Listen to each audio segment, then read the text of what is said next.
Abra comigo, por favor, a sua Bíblia lá no Evangelho de Lucas. Vamos hoje falar a partir do Evangelho de Lucas, no capítulo de número 24, a partir do verso 3. Desculpa se porventura alguma palavra não sair, porque eu ainda estou com o português brasileiro, tá? Aquele nosso português que só o nosso querido pastor Wagner sabe falar já português de Portugal. Eu não sei ainda. Eu estou aprendendo ainda, tá? Ok. Lucas, Evangelho segundo escreveu Lucas no capítulo de número 24, a partir do verso de número 13. Diz assim a palavra do Senhor: E eis que no mesmo dia iam dois deles para uma aldeia que distava de Jerusalém cerca de 60 estádios, cujo nome era Emaús. Repita comigo o nome desta cidade: Emaús. E iam falando entre eles de tudo aquilo que havia sucedido. E aconteceu o quê? Indo eles falando entre si e fazendo perguntas um ao outro, o mesmo Jesus se aproximou deles e ia com eles. Diga comigo: e ia com eles. Mas os olhos deles estavam como que fechados para que não o conhecessem. E ele lhes disse: Que palavras são essas que, caminhando, trocais entre vós? E por que estás triste? E respondendo um, cujo nome era Cleopas, disse-lhe: És tu o único peregrino em Jerusalém? E não sabe das coisas que nela têm acontecido nestes dias?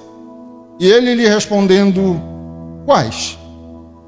E eles lhe disseram: As que dizem respeito a Jesus o Nazareno, que foi varão, profeta, poderoso em obras e palavras diante de Deus e de todo o povo, e como os príncipes dos sacerdotes e os nossos príncipes o entregaram à morte e o crucificaram, e nós esperávamos que fosse ele que remisse a Israel. Mas agora, sobre isto tudo, é já o terceiro dia desde que essas coisas aconteceram. E é verdade que também algumas mulheres dentre nós nos maravilharam, dizendo: Nós, os quais de madrugada foram ao sepulcro, e achando o seu sepulcro, ou seja, o seu corpo, voltaram dizendo que também tinham visto uma visão de anjos e que diziam: Ele vive. Amém? Graças a Deus. Hoje eu quero falar com você sobre um tema que o Senhor colocou no meu coração para compartilhar com a igreja. Curados ou restaurados no caminho. Curados ou restaurados no caminho. Há mais ou menos uns 10 anos atrás, eu vi um filme. Eu acho que muitos já viram este filme, falando da história de um homem, Forrest Gump, o contador de história. Quem já viu esse filme? E nesse filme, me chamou a atenção como crente, como discípulo de Jesus, porque crente, quando vê, seja o que ele veja, seja o que ele percebe, seja onde ele anda, ele precisa perceber a glória de Deus, porque os céus e a terra manifestam a glória de Deus. E durante este filme apareceu uma cena que me chamou a atenção. Foi quando Jennifer, a amiguinha de infância de Forrest Gump, depois de já adulta, retorna à cidade deles novamente, aonde viviam, e ela vai na casinha aonde ela morava. Já uma casa velha, abandonada, caindo aos pedaços. E quando ela olha para aquela casa, do lado de fora ela começa a chorar, as lágrimas começam a descer pelo rosto, e angustiada ela começa a gritar, começa a jogar pedras na casa, e quando ela não acha mais pedra, ela tira os sapatos e joga na casa. E naquela cena do filme, Forrest para e pensa e diz: é verdade. Quando acabam-se as pedras, jogam-se os sapatos. Aquela jovem, quando criança, passou momentos terríveis naquela casa. Foi abusada verbalmente, fisicamente, de diversas formas. E aquilo trouxe dores terríveis, mágoas profundas dentro da alma daquela jovem. E é um pouco disso que nós vamos tratar hoje aqui. Por quê? Durante a caminhada da vida, durante os processos da nossa vida, da nossa caminhada no reino de Deus, mesmo andando com Jesus, estando com Jesus, vivendo com Jesus, ou antes mesmo de termos um relacionamento com Jesus, passamos por circunstâncias, momentos aonde somos feridos, machucados, aonde parece que a vida arma ciladas. E às vezes nem tudo sai como esperávamos ou esperamos. Eu acredito que a maioria aqui, principalmente aqueles que já estão com o cabelo ficando branco, assim como o meu, eu não sei por que isso, já passaram algumas fases da vida e sabem muito bem o que é sentir a dor das perdas, a dor das angústias, as feridas que ficam. E isso precisa ser tratado. E como líderes, às vezes, pastores, recebemos pessoas em nossos gabinetes ou salas de nossa casa com o coração estraçalhado, emocionalmente destruídos, e pessoas que já eram para estar lá na frente, já eram para estar caminhando na vida espiritual, na caminhada do reino de Deus, a quilômetros-luzes. Parece que, por consequência das lutas, das dificuldades, das decepções, das tristezas, amarguras da vida, resolveram parar, baixaram a guarda, desistiram. Outros jogaram a toalha e disseram: acabou para mim, não dá mais, desisto. Esse negócio de caminhar em direção a um projeto, a um propósito divino, eu acho que não serve para mim, não se adequa ao meu ideal de vida. E é nesses tempos, nesses momentos, aonde parece que a alma, que segundo os especialistas da área dizem que é a sede dos nossos sentimentos, vontades e emoções, precisa ser resolvida. Porque uma alma não resolvida, uma alma não tratada, não restaurada, não curada, é como um corpo enfermo, não funciona bem. E é por isso que lá em 1 Tessalonicenses, no capítulo 5, verso 2, o apóstolo Paulo, debaixo de uma unção divina, de uma direção de Deus, escreve dizendo: olha, entendam uma coisa, igreja, e o Deus de paz vos santifique em tudo, espírito, alma e corpo. Diga comigo: espírito, alma e corpo. Porque ao contrário do que alguns pensam ou entendam ou discernam, você, minha querida, amada irmã, mulher de Deus, você, homem, meu irmão, você não é esse corpo, essa casca, esse envelope que você anda para cima e para baixo com ele, vai trabalhar, volta para casa, vem para a igreja, vai às compras, paga as faturas final do mês, alcança projetos. Você não é esse corpo. Você é um espírito, segundo Deus, que habita num corpo, e corpo este possui uma alma. E essa alma é aquilo que entendemos como a sede, o núcleo das suas vontades, emoções, que vão caminhar com você durante todo o curso da sua vida. E dependendo do estado dessa alma, você poderá alcançar o que Deus deseja, você pode viver o que Deus deseja ou não. Alguém uma vez chegou comigo e disse: irmão Isaac, pastor Isaac, me explique esse negócio de alma, por que parece que isso é tão complicado?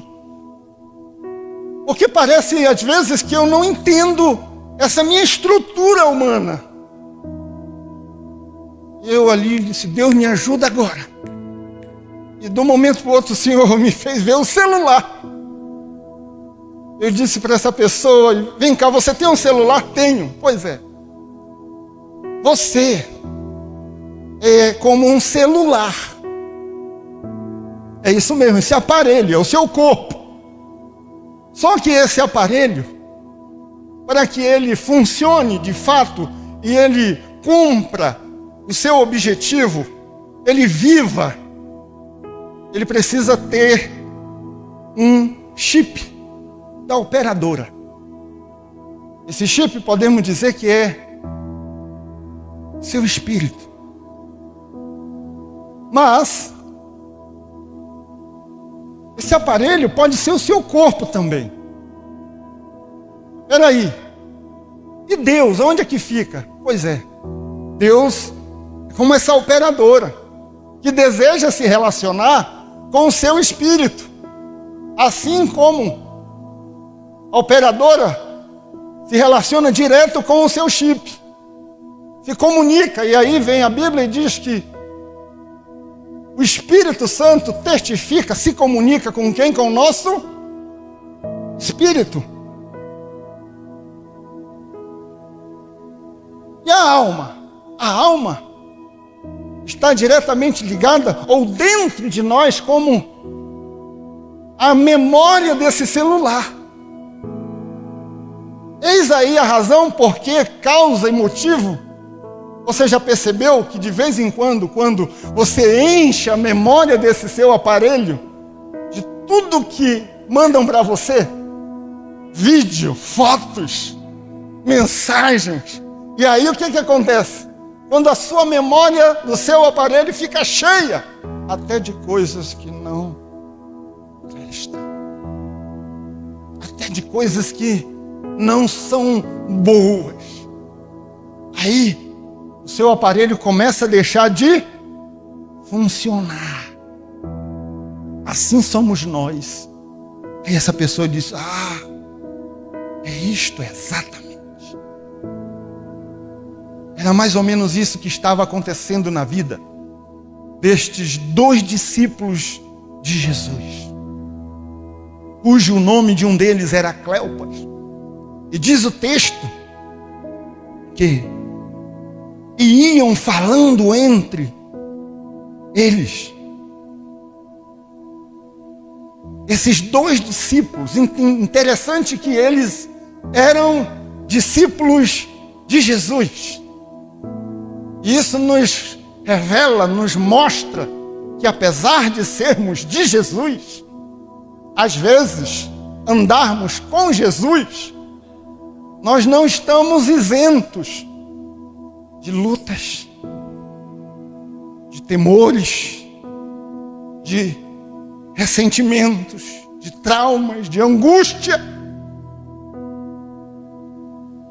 de medos, porque temos medos, porque às vezes as lutas, as decepções, as batalhas da vida nos machucam, e como um baque no nosso corpo, uma ferida, isso nos causa dores.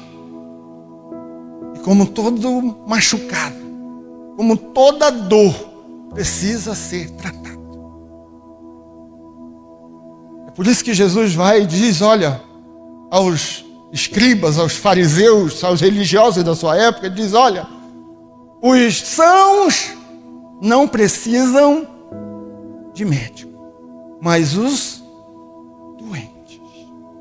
Hoje, um dos propósitos de Deus é que nós estejamos aqui neste lugar como em um consultório espiritual, onde nós possamos entrar no gabinete espiritual de Deus e dizer, Senhor, hoje eu estou aqui porque eu reconheço que às vezes eu não estou tão bem.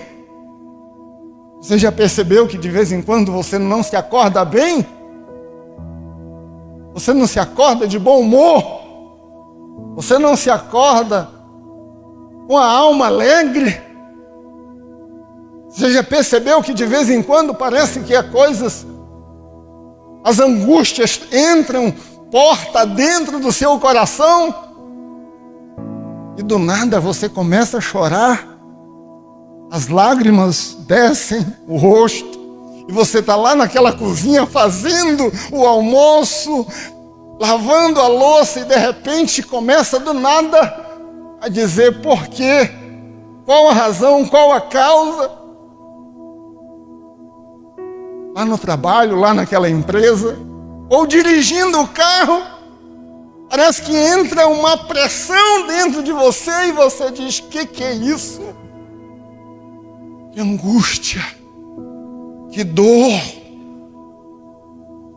Era isso que esses dois discípulos estavam vivendo. Eles haviam caminhado com Jesus durante 3 anos e meio aproximadamente. Mas agora eles estavam vivendo um momento pós-morte e ressurreição de Jesus. Mas o interessante é que eles ignoravam tudo aquilo que estava acontecendo ao seu redor. E diz a Bíblia que esses dois discípulos iam falando entre eles destas coisas. E eis que no mesmo dia, 2 deles iam descendo para uma aldeia que distava de Jerusalém 60 estádios, cujo nome era Emaús. Esses homens viveram durante um período da sua vida com Jesus, andando com Jesus, mas eles haviam assistido tudo aquilo que havia acontecido. O julgamento de Jesus, a partir da traição de Judas lá no Monte das Oliveiras, presenciaram o discípulo, o homem de confiança de Jesus, dando um beijo nele, entregando ele, vendendo ele por 30 moedas. A dor de ver uma traição, a dor de perceber a infidelidade aonde menos se espera. Eles perceberam, testemunharam aqui. Aí eles acompanham Jesus e veem Jesus entrando, sendo levado aos socos e pontapés para o pátio da casa de Caifás. E lá julgado, maltratado, esmurrado durante toda uma noite, pancadaria. Eles viram e testemunharam aquilo.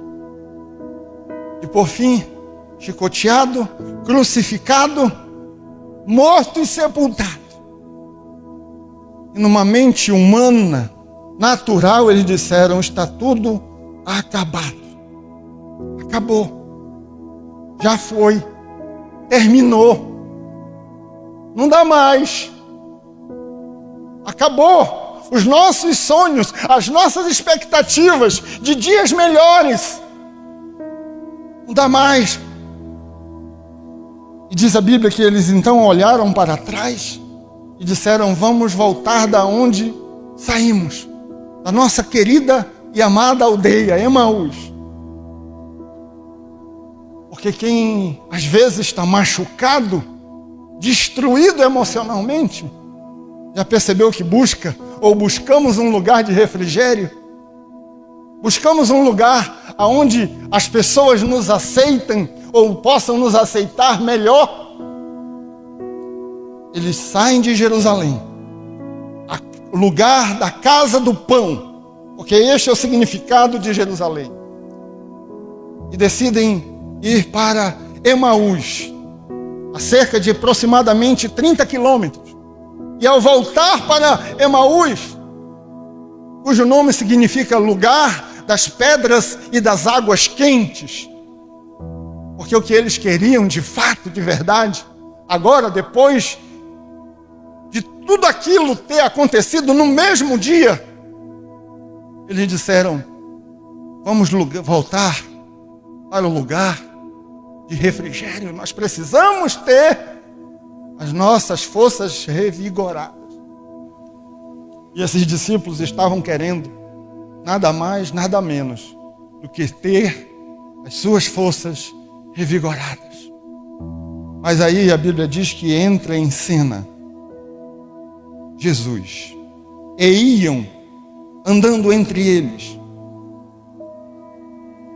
e falando entre si de tudo aquilo que havia acontecido. Eles iam falando, discutindo entre si, porque quem está machucado, ferido,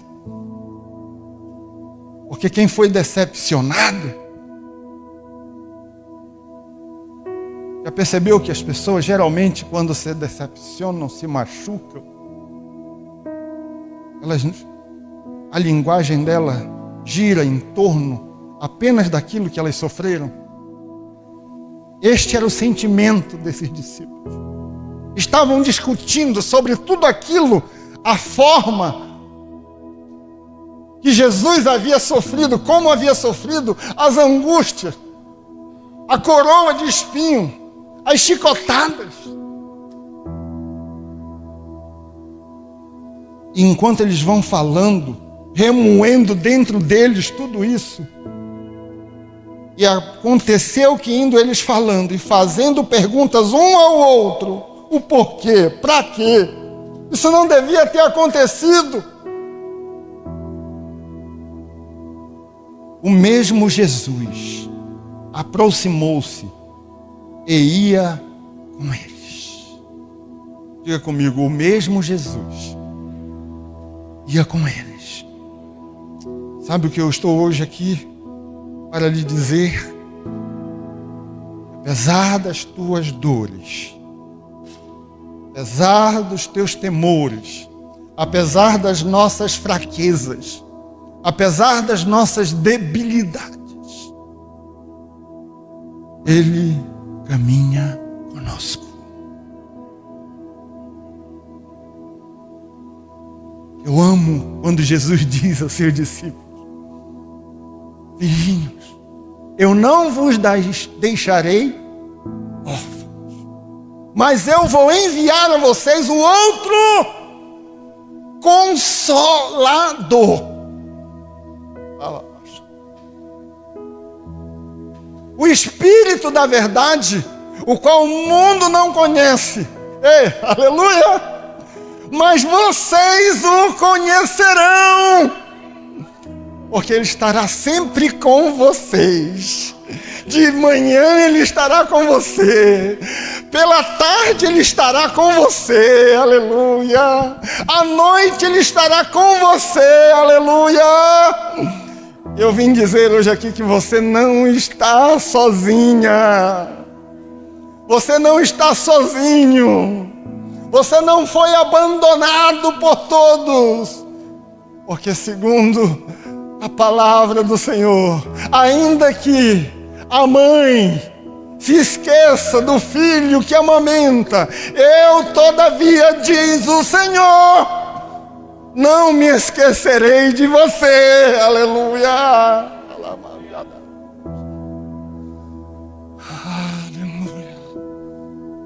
Esses discípulos agora estavam caminhando ao lado de Jesus, andando com Jesus. E estes dois viajantes, que eram discípulos de Jesus, mas tinham vivido tudo com Jesus, agora estavam vivendo um dilema.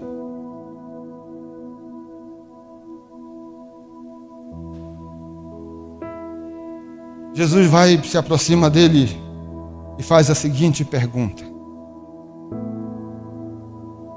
E disse-lhes Jesus: que palavras são estas que caminhando trocais entre vós? E por que estás tristes? Que palavras são essas? Por quê? Porque quem está mal, quem está depressivo, angustiado, machucado, quando as mágoas entram dentro de nós, as angústias, os rancores, parece que a nossa linguagem muda. Já percebeu? Só aqui para nós. Parece que quem era bom não presta mais. Quem era companheiro, agora não é mais tão companheiro. Quem era amigo, não é mais tão amigo. E nós mudamos a nossa linguagem. Já percebeu? Porque segundo Provérbios, porque assim como o homem é na sua mente, assim ele fala. E Jesus diz algo interessante, dizendo: olha, do coração procede as saídas da vida. E ele vai mais na alma, dentro, e diz: olha, o que contamina o homem não é o que entra a boca adentro e desce para o estômago, mas é o que sai. É o que está dentro de nós. Esse desejo indescontrolado de querer falar, julgar, de lançar palavras. E aí Jesus vai e diz: olha, que palavras são essas? Jesus está querendo dizer: olha, que linguagem é essa de vocês? Vocês andaram comigo, estiveram comigo. Mas a Bíblia diz algo interessante, é que os olhos deles estavam como que tapados, fechados. Porque quem está ferido, machucado, angustiado, as mágoas, os rancores da vida, não consegue ver, ainda que esteja diante dos seus olhos, uma porta, uma oportunidade, uma cura, uma restauração, ainda que esteja a um palmo do seu nariz.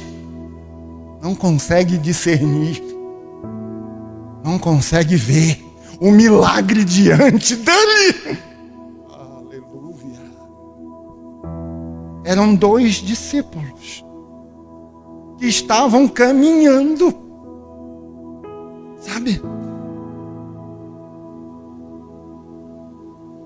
Jesus então vai, se aproxima dele, e com isso nós aprendemos, às vezes, que Jesus precisa ser o nosso modelo e fonte de cura. Você precisa sair daqui hoje entendendo algo. Que Jesus é o nosso modelo e fonte de cura em nossas vidas. É por isso que Hebreus, lá no capítulo 4, verso 15 e 16, diz que como não há sacerdote que seja feito por vontade humana, mas Jesus foi feito sacerdote. E como sacerdote. Ele conhece as minhas dores e as tuas dores. Como sacerdote, porque não há sacerdote que não possa compadecer-se. Jesus sente as tuas dores. Jesus conhece os dramas, os temores. Jesus conhece aonde é que está doendo.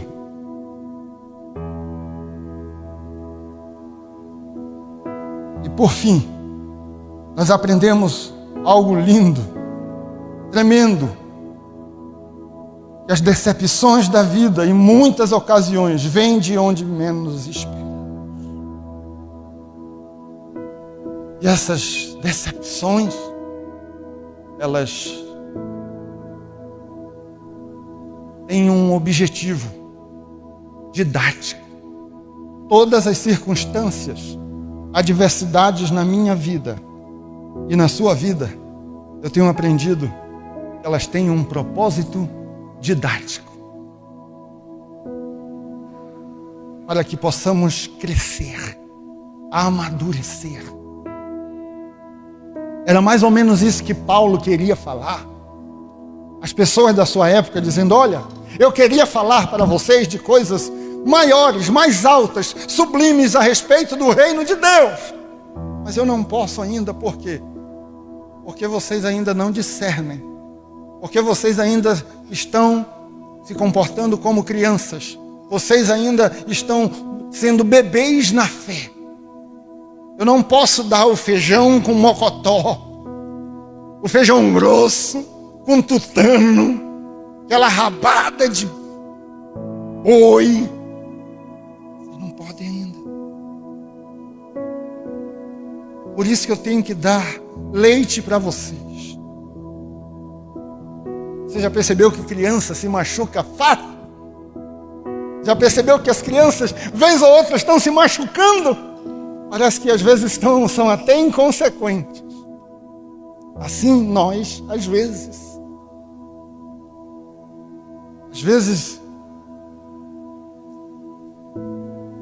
as circunstâncias da vida vêm, nos machucam, nos ferem, mas é nesse momento que Jesus entra em cena na história da minha vida e da sua vida. Aleluia. Quando tudo parece que já foi tentado, parece que já foi uma tentativa, uma oportunidade, outra oportunidade, parece que não deu certo. Alguém ligou para mim e disse: pastor, eu estou com um problemão, eu não consigo sair desse problema. Eu disse: bom, vamos fazer o seguinte, vamos conversar, porque o primeiro processo, segundo a psicologia para a cura, é conversar, é falar. É o que Jesus estava fazendo com esses 2 discípulos, provocando um diálogo, uma conversa, para saber aonde é que estava o problema. Porque qual é a primeira coisa que você faz quando você entra num gabinete médico? É sentar-se diante do médico e ficar com a boca fechada. É isso aí? É falar. Abrir a boca. Jesus vai e pergunta daqueles 2 discípulos: quais coisas, o que aconteceu em Jerusalém de tão grave, de tão terrível? Interessante que eles respondem, olha só, a maneira como um deles, Cleopas, responde: és tu por acaso o único peregrino, o único viajante em Jerusalém, que não sabe das coisas que aconteceram com Jesus, Nazaré, o profeta, poderoso em palavras? Ele não era mais o Messias na concepção deles, não era mais o Senhor, tinha descido de valor. Era apenas um varão profeta, poderoso em palavras. Porque às vezes nós diminuímos a soberania de Deus. Minimizamos a capacidade de Deus em relação aos nossos problemas. Entendeu? Varão poderoso, profeta, mas que morreu, sepultado. E já fazem 3 dias que tudo isto aconteceu. Aí Jesus provoca o processo de cura na vida deles. Falam. Eu conversei com alguém e disse: por que você não falou ainda deste seu problema com alguém? Tenho medo. Tenho vergonha.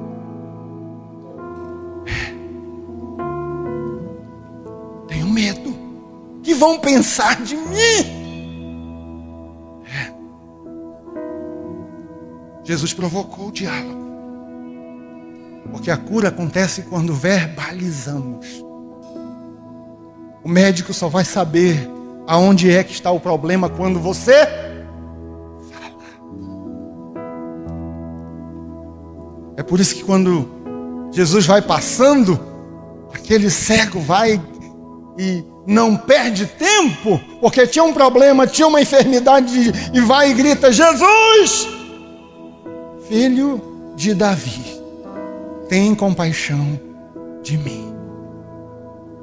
Hoje você precisa abrir a boca aqui e dizer para Jesus aonde é que está doendo. Você comece hoje, a partir daqui, a dizer: Senhor, o meu problema é aqui dentro. Eu me lembro que certa vez um amigo, muito angustiado, desesperado, ele disse: Isaac, eu fechei os vidros do carro. E num ato de desespero, eu comecei a gritar: Jesus! Me socorre, Jesus! Aleluia! Aleluia! Sabe, esses 2 discípulos, para nós encerrarmos, Jesus diz para eles: quais? O que aconteceu de tão terrível? Interessante que quem estava falando isso era o personagem principal de todo aquele drama, de toda aquela situação. Mas Jesus já havia sido curado, restaurado, glorificado. Porque as feridas, as decepções, daquilo que aconteceu lá atrás, não poderia agora impedir o projeto de Deus para ele. Havia passado, porque o que é passado é passado. É por isso que Paulo diz: olha, deixando, portanto, todo embaraço, prossiga para o alvo, para o prêmio da soberana vocação. Deixa, anula, apaga o número, deleta, esquece, joga fora.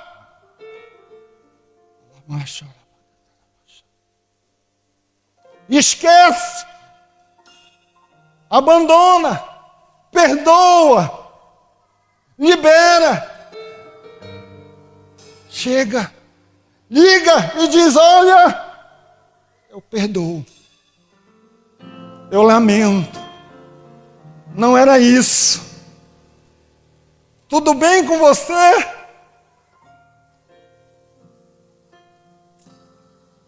Jesus vai e diz: o que aconteceu? Ele diz: olha, tudo aquilo.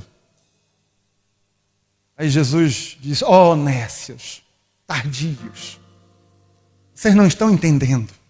Vocês não entenderam o propósito. Vocês olharam para a circunstância, para o problema, para a dor, para as injustiças, mas vocês não entenderam o propósito, porque vocês não entenderam as Escrituras.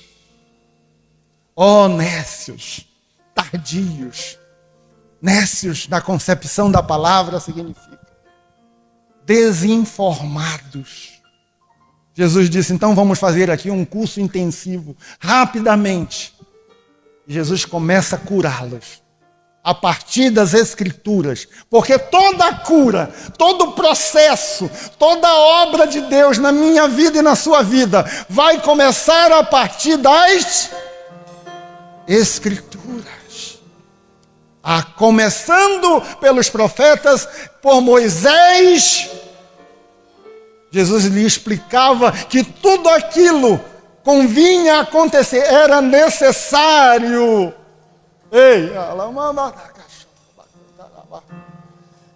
Jesus disse que era necessário o processo que aconteceu, a dor que aconteceu, as feridas que aconteceram, o abandono, a traição, era necessário. Eu vim aqui hoje para dizer que algumas coisas que andaram acontecendo eram preciso acontecer. Era necessário acontecer. Aleluia. Aí Jesus vai andando com eles, porque Jesus, ele caminha com você. Vai explicando, andando, caminhando. Vai caminhando com você. Lá na tua casa, no teu trabalho, na escola.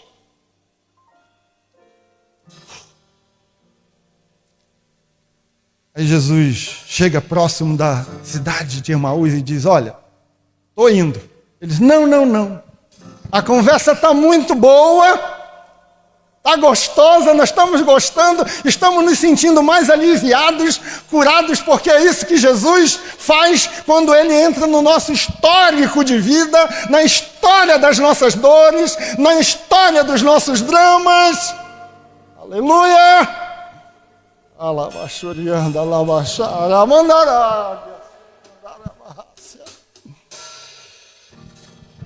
E eles dizem, para onde tu vais, Jesus?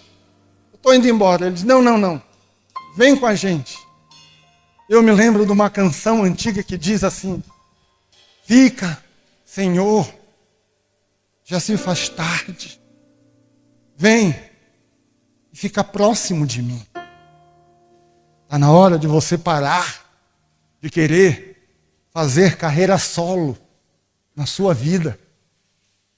Vou repetir, porque tem alguém precisando ouvir isso aqui hoje. Está na hora de você parar de querer andar sozinho, para cima e para baixo. Eu sou independente, não preciso de ninguém. Carreira solo no reino de Deus não funciona. Num bom português brasileiro, carreira solo só funciona para cantor de dupla sertaneja depois da emancipação. Carreira solo só funciona para o Batman sem o Robin. Eu e você fomos feitos para viver em comunhão. Comum união em comunidade. Vou repetir. Exercício de fixação. Eu e você fomos criados por Deus para vivermos em comunidade e em comunhão. Salmos diz, quão bom que o Isaac, que a Maria, que o José, que o meu filho, que a minha filha vivam em unidade, é isso? É individual, é isso? Em comunhão. Diga para quem está ao seu lado, eu preciso de você. Ufa, meu Deus, eu sei que é difícil às vezes. Eu sei que é duro.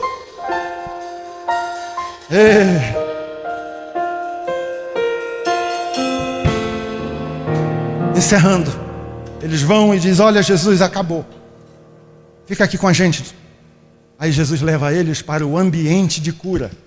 Diga comigo, ambiente de cura. Ambiente de restauração. na minha vida e na sua vida sempre vai ter um lugar oportuno de cura, de restauração, de mudança de vida. Jesus leva ele para um cenário, a mesa da cura e da restauração. Jesus leva ele para uma cena que marcou a vida deles. A ceia. A ceia é o lugar, é a oportunidade. A comunhão é o lugar onde as barreiras são quebradas. As indiferenças são tratadas. As indiferenças, os preconceitos, os conceitos errados. Ei, camandarabaxô, mandaramarrácia, decomanaga. É quando nós nos desarmamos e dizemos: Senhor, eu me rendo. Aleluia. Ai. Acabou. Eu decido hoje baixar a guarda. Eu decido hoje largar o orgulho, a soberba, a presunção, a arrogância de querer ser. Porque alguém já disse que orgulho, soberba, arrogância, só aqui para nós. Está fechado a porta? Só aqui para nós, tá? Alguém já disse que arrogância, orgulho, soberba é que nem mau hálito. Quem tem, não sabe que tem. Ei,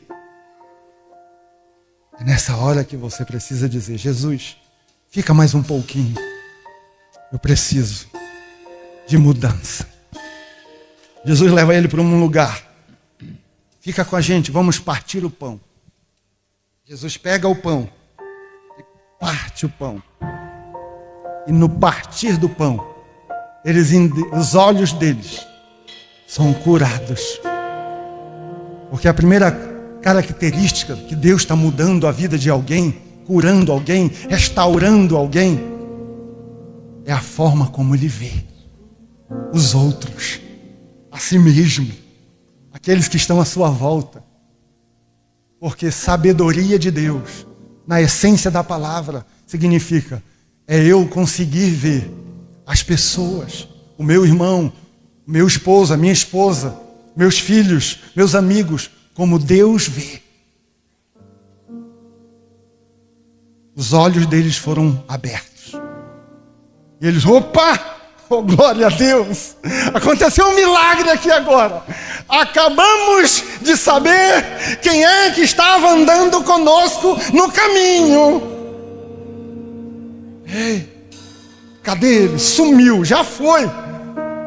Eles disseram: opa, acabamos de ser curados.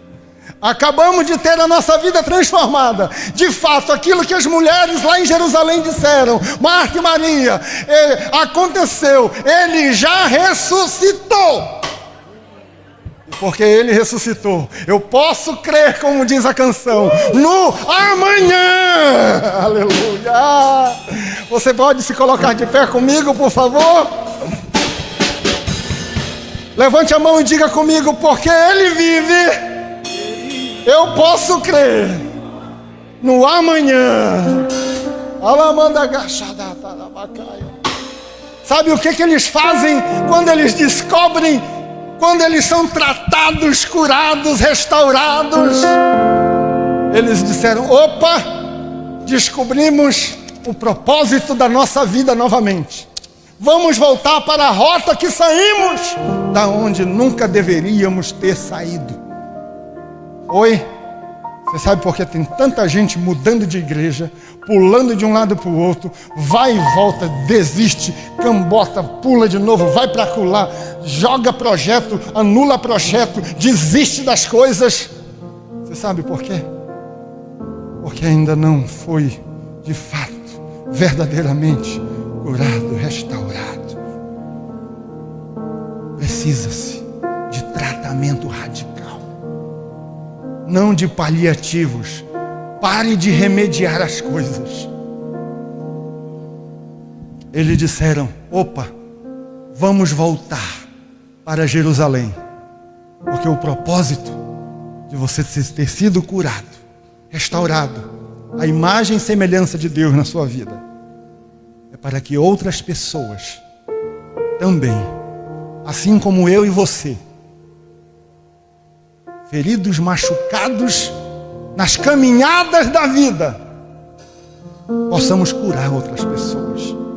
E diz a Bíblia que eles voltaram a Jerusalém, lá onde estavam 11 outros homens, discípulos, precisando ouvir. Jesus está lhe curando hoje aqui, restaurando você hoje aqui, para que a partir da sua vida, outras pessoas sejam curadas.